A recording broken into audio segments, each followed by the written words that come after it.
So what is the next step in controlling the aphids in this indoor garden? Well, as you saw in the video yesterday, we removed all of the plants that were just covered with aphids, and based on the amount of leaves they have and how close the leaves were to the ground and everything, it made it difficult to treat the aphids because a lot of them, the treatment was not getting to them. So the second step is, instead of relying solely on the ladybugs, I've removed those plants, and so for the remaining plants we're going to be using some aphids pesticides to get rid of them. And not only are we going to be treating the plants, but we're also going to be treating the soil.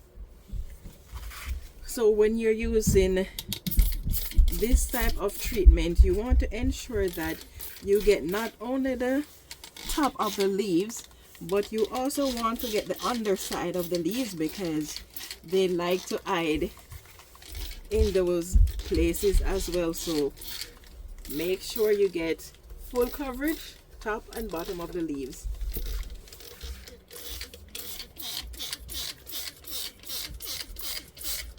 Now, aphids are quite resilient little creatures. They can survive for a long time in all sorts of climatic conditions. So treatment and doing it regularly is of vital importance.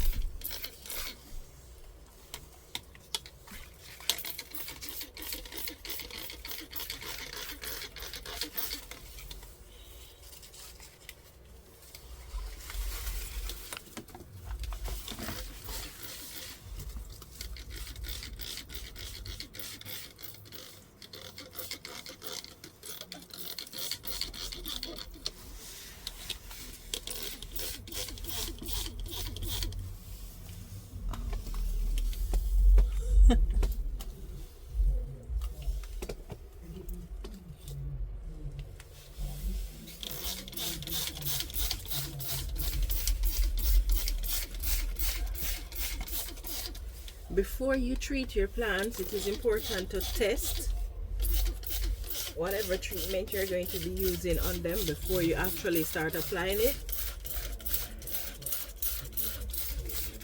because once the damage is done, it cannot be undone.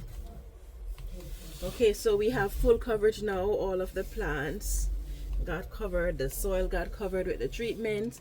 Now the treatment says use it once per week. I'm going to be doing so once per week for this pesticide, and then once per week we are going to be using worm tea as well on the plants. So in the next video I'm going to be showing you how I make worm tea, and the following video after that we're going to be applying the worm tea both to the foliage and to the soil as well. Now, worm castings, which we use to make the worm tea, is good at controlling aphids because one contain chitinase and one contain chitin. No, I don't remember which is which. Blame it on my old age. Yes, but so the exoskeleton of certain insects that has a waxy exoskeleton has either chitin or chitinase. As I said, I don't remember which it is.